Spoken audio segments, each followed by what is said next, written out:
আমরা অনেকেই বলি জন্ম, মৃত্যু এবং বিয়ে এ তিনটি আল্লাহ তাআলার হাতে।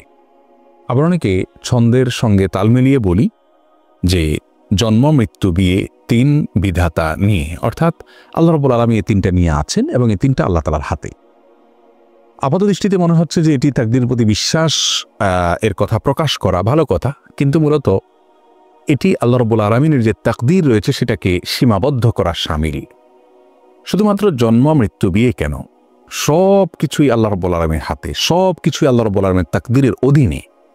আমরা কি করব কি না করব আল্লাহ রাব্বুল আলামিন আগে থেকে জানেন, তিনি লিখে রেখেছেন। তার তাকদীর আমাদেরকে বাধ্য করছে ব্যাপারটি সেরকম নয়, বরং আমরা যা করতাম, আমাদের যে গন্তব্য, আমাদের যে কর্ম, সেটা আল্লাহ তাআলা আগে থেকে জানেন, তিনি লিখে রেখেছেন। তার তাকদীরের বাইরে কিছুই নেই। শুধুমাত্র জন্ম, মৃত্যু, বিয়ে কেন, আমাদের উপার্জন, আমাদের খাদ্য, আমাদের রিজিক, আমাদের সব বিষয়গুলোই আল্লাহ রাব্বুল আলামিনের হাতে। ওই অর্থে কোরআন কারীমে আল্লাহ রাব্বুল আলামিন বলেছেন ওয়াকুল্লু সাগীরিন ওয়া কাবীরিন মুস্তাতার, প্রত্যেক ছোট বড় সব বিষয় লিপিবদ্ধ রয়েছে। সব বিষয় আল্লাহ রাব্বুল আলামিনের জ্ঞানের অধীনে রয়েছে, আল্লাহ তাকদীরের অধীনে রয়েছে। বিধায় আমরা তাকদীরের কারণেই বাধ্য হচ্ছি, সেভাবে নয়, বরং তাকদীরটা শুধুমাত্র আমাদের বিশ্বাসের জন্য। আর কর্মের জায়গায় আমাদেরকে ঠিকই পরিশ্রম করে যেতে হবে।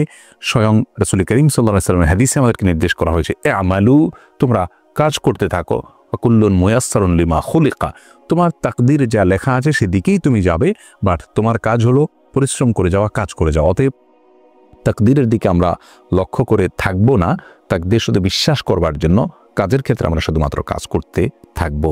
অতএব আমাদের ধারণাকে আমরা সংশোধন করে নিব, শুধুমাত্র জন্ম, মৃত্যু, বিয়ে নয়, সব কিছুই আল্লাহ রাব্বুল আলামিনের তাকদীরের অধীন এবং সব কিছুই আল্লাহ রাব্বুল আলামিন জানেন।